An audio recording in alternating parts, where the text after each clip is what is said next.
अगर ये चीजें करोगे, कहीं पर कोई जुल्म फसाद नहीं करोगे, गुस्से पर काबू पाओगे, झूठ नहीं बोलोगे, तो ऐसी सूरत में क्या होगा, जब ये चीजें कौम में, लोगों में पैदा हो जाए, शांति रपैशुणम, शांति आएगी, दया बुलेश्वरोलूप्तवम, और दया का बाजार गर्म होगा।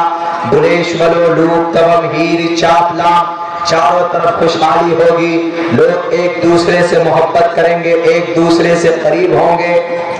आज मुसलमान यकीनन उनको बोलने की इजाजत कैसे हुई, क्योंकि हम मुसलमान मूछें काटते हैं, दाढ़ी बड़ी करते हैं, टोपी सर पर रखते हैं। वो इस पर भी बोला, वो इस पर भी क्या बोला, इस पर भी ये बोला कि मुसलमान जन्नत में जाएगा, और जन्नत का मतलब उसने ये बोला, जन्नत का मतलब तखने से ऊपर पैजामा पहनना। वाह, जन्नत का मतलब तखने से ऊपर पैजामा पहनना? अरे बेवकूफ आदमी, ये पहनने से ताल्लुक रखता है। ये अल्लाह के नबी की हदीस है, मैं अस्फल मिनल काबैनि मिनल इज़ारि फफिन्नार। तखने के से ऊपर कपड़ा पहनो, तखने से नीचे अगर कपड़ा होगा तो वो ऐसा जहन्नम के आग में होगा। अल्लाह के नबी अलैहिस्सलाम फरमाते, जन्नत का तो इससे कोई ताल्लुक नहीं। हाँ, इतनी बात है, अगर अल्लाह के नबी की हदीस पर कोई अमल करेगा, सुन्नत को अपनी जिंदगी में लाएगा, शरीयत को मानकर अपनी जिंदगी गुजारेगा, वो जन्नत जाएगा। और उन्होंने ये भी कहा, मुसलमान मूछें काटते हैं, दाढ़ी बढ़ाते हैं, टोपी रखते हैं, मतलब इनको मरने के बाद हूरें मिलेंगी। नहीं करते कि मरने के बाद हमें हूर मिले, वो तो अल्लाह की तरफ से जो इनामात होंगे उसका तो तसव्वुर कोई नहीं कर सकता। कुरान में बहुत जगहों पर उसको अल्लाह तबारक व तआला ने बयान किया। लेकिन हम टोपी क्यों पहनते, सर पे पगड़ियां क्यों बांधते हैं? अल्लाह के नबी का तरीका समझकर हम टोपी रखते हैं, सर पर पगड़ियां बांध लेते हैं, और हम मूंछ क्यों कटाते हैं? अल्लाह के नबी की साफ हदीस है, लुहा वक़स्सुश्शवारिब, लुहा लिहयतुन, लिहयतुन का मतलब दाढ़ी, लुहा माफ करो दाढ़ी को, मतलब दाढ़ी छोड़ो, दाढ़ी को बड़ी करो, दाढ़ी बढ़ाओ। आज हमारा नौजवान तो सलमान खान बनने के लिए एकदम क्लीन चिट्सा, look like, I want to look like Salman Khan. Today I want to be a handsome person, because today I want to meet some special person. किसी खास आदमी से मिलने जा रहे हैं। दाढ़ी एकदम प्लेट लगाकर इधर से एकदम बिल्कुल निकाल करके कहाँ डाल देते, एकदम नाली में डाल देते। बिल्कुल नहीं। अगर आपको मोहम्मद रसूलुल्लाह से मोहब्बत है तो उनके तरीके से मोहब्बत करो। वक़स्सुश्शवारिब, मूछें काटो, कतरो। कस्सुश्शवारिब, मूछों को कतरना वो करो। तो कुछ लोग कैंची से कतरते हैं, कुछ लोग बड़ा करते हैं, कुछ लोग छोटा करते। हमारे पास तो ट्रिमर है, हम ट्रिमर से कर लेते हैं, एक 5 सेकंड के अंदर में हो जाता। तो अलग अलग तरीका। तो ये अल्लाह के नबी अलैहिस्सलाम के तरीका होने की वजह से हम इस पर अमल करते हैं। गुरुजी आपको अगर मालूम नहीं है, तरीके को इसलिए अपनाते हैं कि मिशकात के अंदर कहा गया, साफ लफ्जों में कहा है, मन आया सुन्नती इंद फसाद उम्मती फलहु अज्रु मिअत शहीद। आदमी को मन आया सुन्नती इंद फसाद उम्मती, जो आदमी ऐसे वक्त में जब बहुत ज्यादा बुराइयां हो, बहुत ज्यादा लोगों के बीच में अमानतदारी गैर अमानतदारी हो, हर तरफ गुनाह का बाजार गर्म हो, ऐसे वक्त में अगर कोई इंसान अल्लाह के नबी के एक सुन्नत पर अमल करता है तो अल्लाह तबारक व तआला 100 शहीदों का सवाब उसको अता फरमाते हैं। हम अगर दाढ़ी बढ़ाते हैं तो अल्लाह के नबी की सुन्नत समझकर, अल्लाह के नबी का फरमान समझकर, हम अगर मूंछ काटते हैं, मूंछ कतरते हैं तो अल्लाह के नबी अलैहिस्सलाम का फरमान समझकर, सर पे अगर हम टोपी रखते हैं, अस्सुजूदु अला कौरि अमामतिही, आला कलन सुवतिही, टोपियां हैं, टोपियां पहनते हैं शायर इस्लाम, इस्लाम की एक पहचान है। अल्लाह तबारक व तआला की जात पर हमें भरोसा होता है, अल्लाह की जात पर हमें, अल्लाह के फजल पर हमें मुकम्मल यकीन विश्वास है कि हम अल्लाह के फरमान के मुताबिक जिंदगी गुजारेंगे तो हमें अल्लाह तबारक व तआला जरूर जन्नत अता करेगा। लेकिन आप पर यह इल्जाम लगाना बिल्कुल बिल्कुल गलत है, आपकी बात कहीं से भी सच्ची नहीं है। इस्लाम का ये मतलब नहीं कि नमाज पढ़ो, जो मन में आए करो। क्या नमाज पढ़ने के बाद शराब पीना जायज है? अल्लाह के नबी अलैहिस्सलाम ने साफ साफ लफ्जों में कहा है, वला तशरिबिल खमर फइन्नहा मिफ्ताहु कुल्लि शर्रिन, तमाम लोगों शराब मत पियो, क्योंकि शराब पीने के बाद आदमी कोई भी गुनाह कर सकता। तमाम बुराइयों की जड़ शराब में है। अल्लाह तबारक व तआला ने मदीनतुल मुनव्वरा के अंदर जब शराब की हुर्मत के ऊपर जब आयतें नाजिल फरमाई तो वहां शराब के मटके फोड़ दिए गए थे, क्योंकि शराब पीने के बाद आदमी की अकल सही नहीं रहती। वो गाड़ी किसी नाली में ले जाकर घुसेड़ देता, या कभी घर पे जाएगा तो बीवी को मारेगा, माँ को गाली देगा, बाप को उल्टा सीधा कहेगा, क्योंकि उसका दिमागी संतुलन ठीक नहीं होता है शराब पीने के बाद। इस्लाम ने जो बातें बताई है शराब के ताल्लुक से, दुनिया की किसी भी किताब में शराब पीने के बाद उस बुराई को उजागर नहीं किया। अब तो अल्हम्दुलिल्लाह कुछ लोग समझने लगे। हमारे भारत के चीफ मिनिस्टर साहब, सीएम साहब नीतीश कुमार ने तो शराब के ऊपर इसीलिए पाबंदी लगाई है, और उन्होंने विधानसभा के अंदर, असेंबली के अंदर ये बोला भी है कि इस्लाम में शराब हराम है।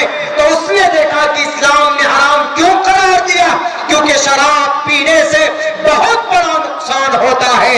जो 200 रुपए कमाने वाले हैं वो 100 रुपए शराब पी करके सिर्फ 100 रुपए बचा कर लाता। अगर शराब जैसी मुहलिक बीमारी से लोग पास आ जाएंगे, शराब नहीं पिएंगे, तो 200 रुपए कमाएगा तो घर के अंदर 200 रुपए की बचत होगी, 200 रुपए बचेंगे और बीवी बाल बच्चे की के लिए अलग से सेविंग होगी। मेरे भाइयों, शराब पीने वाला शराब पीकर बीवियों को तलाक देता, बीवियों को मारता है, बच्चों को परेशान करता है, माँ के सर पर डंडे मारता है, दूसरों को गाली देता है, दोस्त के सामने में बुरा भला बोलता है, शराब पीने की वजह से। इसको छोड़, यही आपके करीब के अंदर 500 किलोमीटर दूर में कलकत्ता शहर है, शराब धड़ल्ले से पी जाती है जनाब। शराब पीकर कुछ शराबियों ने एक जवान बेटी की इज्जत को लूटता है। वो बच्ची अगले दिन जब पुलिस स्टेशन में कंप्लेन करने पर उन लोगों को पता चलता है कि ये बच्ची कंप्लेन करने के लिए गई है, तो दूसरे दिन फिर शराब पीकर उस बच्ची का किडनैपिंग करके उस बच्ची के सर से पैर तक जनाब पेट्रोल डालकर उसको जलाकर भस्म कर दिया जाता है। एक खूबसूरत जिंदगी की शुरुआत से पहले इन शराबियों की शराब की वजह से उसकी जवानी चली गई, उसके सपने चले गए, एक इंसानियत का खत्म हुआ था। निर्भया का वाकया दिल्ली के अंदर में सामने आया था। उन नालायकों ने, हंजारों ने शराब पी रखी थी, बस के अंदर उस निर्भया मासूम बच्ची के साथ रेप किया जाता है। रेप पर बस नहीं जनाब, उसके शर्मगाह के अंदर हाथ डालकर उसके ऑर्गन्स को निकाला जाता है। वो निर्भया बच्ची सिंगापुर के अंदर दम तोड़ देती है। किस वजह से? इस मनहूस शराब की वजह से। ये शराब इतनी खतरनाक बीमारी है। वो डॉक्टर प्रियंका रेड्डी हैदराबाद तेलंगाना की सरजमीन पर वो डॉक्टर लोगों को बचाती है, खिदमत करती है, उसकी गाड़ी पंचर हो जाती है, लेकिन वहां पर कुछ शराबी मौजूद, शराबी अपने ट्रक पर बैठकर शराब पी रहे होते, उनकी निगाह पड़ती है, उनकी नजरें पड़ती है उस मासूम से बच्ची पर, उस मासूम से डॉक्टर प्रियंका रेड्डी के ऊपर। उसको पकड़ा जाता, उसको फिर ट्रक में डाल करके लेकर जाते, उनकी इज्जत के साथ खिलवाड़ करते हैं। वो हैवान बन चुके होते। क्यों? शराब की वजह से अकल खत्म हो चुकी होती, शराब की वजह से अकल मायूस हो चुकी होती। आज हमारे जवान क्यों शराब पीते हैं? मेरे नौजवानों, क्यों कोरेक्स पीते हो? मेरे नौजवानों, क्यों टैबलेट खाते हो? अल्लाह ने ताकत दी है आपको नमाज पढ़ने के लिए, मस्जिद में सजदे करो, रब से दुआ करो कि अल्लाह जवानी तुमने दी है, अगर मैं मर जाऊं तो तुम सवाल करोगे कल क़यामत में तो मैं क्या जवाब दूं? बड़े बड़े फिल्म एक्टर मरे कि नहीं मरे? अभी पटना का एक बड़ा एक्टर फिल्म इंडस्ट्रीज के अंदर सुसाइड किया कि नहीं किया, सुशांत सिंह ऐसे कुछ नाम था। जवानी थी, फरिश्तों से मुकाबला कर सकता था, नहीं, मरना हर किसी को है। हिंदू धर्म के अंदर भी मौत आती है, क्रिश्चियन के अंदर भी मौत आती है, यहूदियों में भी मौत आती है। ऐसा नहीं कि मौत सिर्फ इस्लाम में है, इस्लाम में तो है, कुल्लु नफ्सिन ज़ाइक़तुल मौत, ऑल मस्ट डाई। हिंदू धर्म के अंदर भी है, पापिस फास्ते परम शांति यमरूपम भयंकरम अविक्तम व्यक्ति मापन्यम मन्यन्ति मामवुत्तमा परम भाव मजानन्तो ममावियमानुत्तरम। सिर्फ ईश्वर को मौत नहीं आती, वरना जिंदगी गुजारने वाले इंसान को मौत आती है। उस मासूम सी प्रियंका रेड्डी की इज्जत को लूटते हैं, उसके बाद फिर पेट्रोल खरीद कर लाता है, पेट्रोल खरीद कर लाने के बाद डालकर उसको जला दिया जाता है, वो बच्चे फिर भाग जाते हैं। फिर कुछ दिनों पहले उन लड़कों का शायद इनकाउंटर भी हुआ था। किस वजह से? किस वजह से? शराब की वजह से। और बाबा जी क्या बोलते हैं? नमाज पढ़ो, उसके बाद जो मन में आए वो गुनाह करो। वाह बाबा जी वाह, लानत है आप जैसी लोगों की सोच के ऊपर। इस्लाम तो एक एक बुराई को नापता, इस्लाम तो एक एक बुराई को परख कर, इस्लाम का कोई भी ऑर्डर हिकमत से खाली, कोई भी ऑर्डर बता दीजिए कि किसमें हिकमत नहीं। हर ऑर्डर में हिकमत है, हर ऑर्डर में हिकमत है। नमाज उसमें हिकमत, रोजा उसमें हिकमत, ज़कात उसमें हिकमत, उसमें हिकमत, हर जगह पर, हर मौके उस पर हिकमत है। मिसवाक करते हैं मुसलमान, उसमें हिकमत है। सजदा करते हैं मुसलमान नमाज में, उसमें हिकमत है। सजदे से बैठते हैं, उसमें हिकमत है। एक दूसरे से मोहब्बत के साथ बात करना, उसमें हिकमत है। पड़ोसी है, एक दूसरे से रिश्ता अच्छा होना, उसमें हिकमत है। हर जगह पर हिकमत है। बताइए कहां पर हिकमत नहीं है? निकाह करते हैं, ये बहुत सारे लिबरल लोग, what is need to marriage, क्या जरूरत है शादी वादी करने की, जब शादी से पहले ही, शादी के बगैर ही हमारे संबंध पूरे हो जाते हैं, हमारी ख्वाहिशें पूरी हो जाती है, तो क्यों शादी करें? बेवकूफ इंसान, शादी एक पवित्र रिश्ता है और तुम्हारा डेटिंग चेटिंग ये नाजायज रिश्ता है।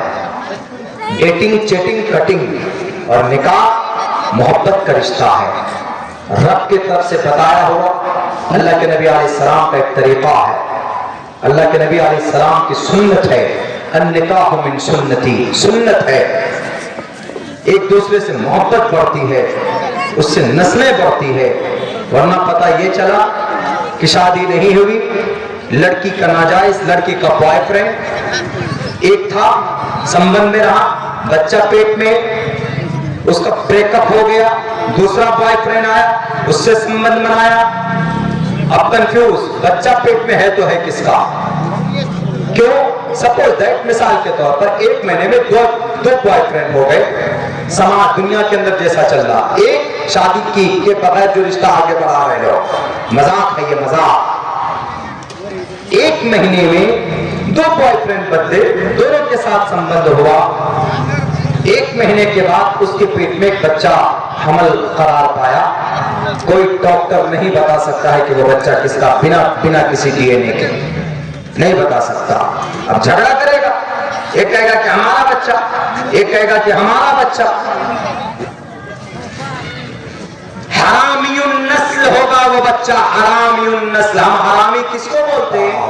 जिसके वालिदैन का, वो हरामियुन नस्ल ही बोल सकते उसको।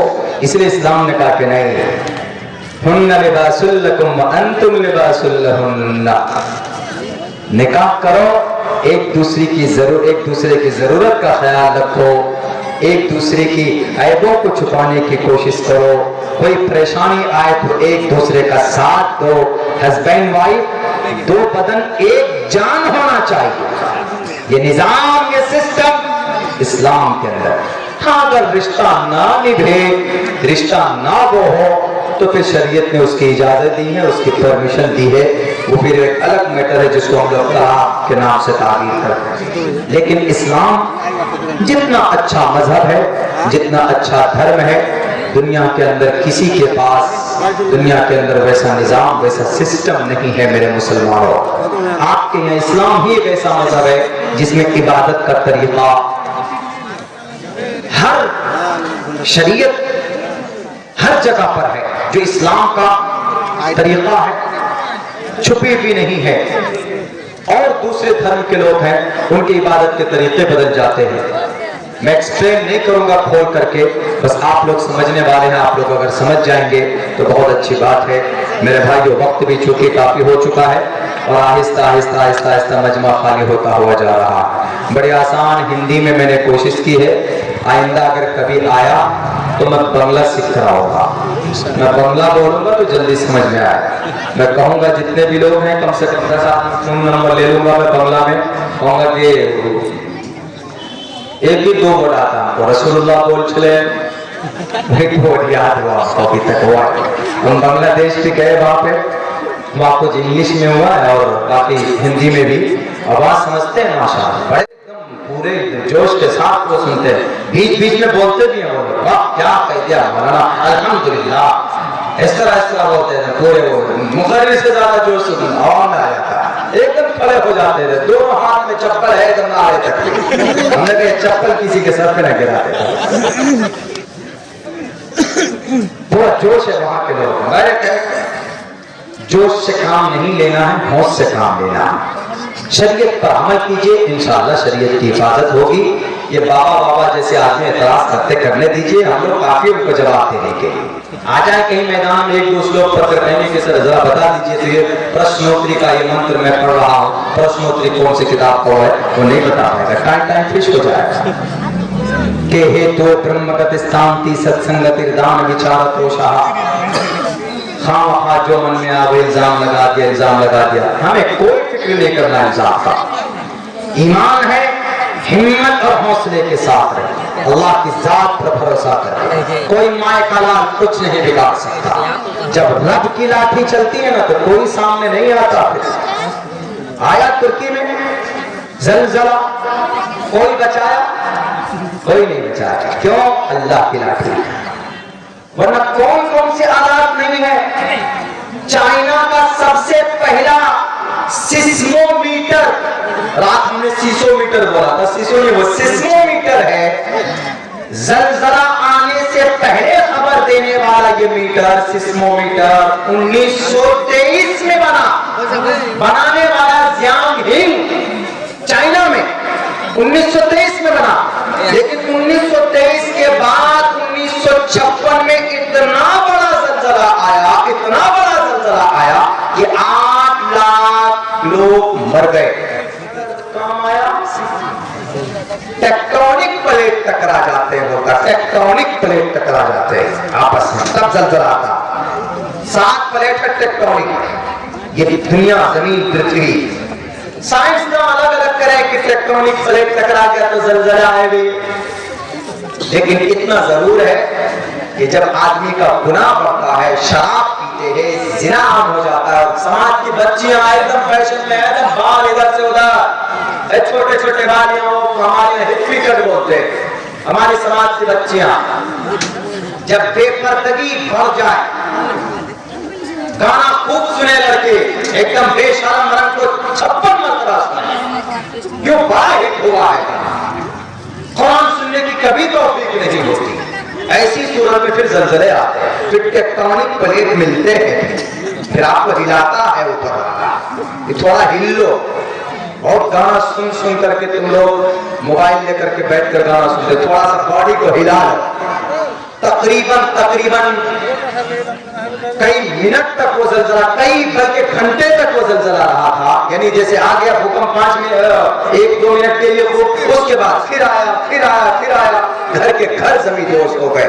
तो अल्लाह तबारक व तआला की तरफ से ये पैगाम है दुनिया वालों को, ये दुनिया वालों गुनाह मत करो वरना हलाक कर दिए जाओगे। अल्लाह तबारक व तआला से दुआ कीजिए कि अल्लाह तबारक व तआला हम तमाम मुसलमानों को कुरान और सुन्नत के मुताबिक जिंदगी गुजारने की तौफीक अता फरमाए। बहुत बहुत शुक्रिया, जज़ाकल्लाह। अस्सलामु अलैकुम व रहमतुल्लाह।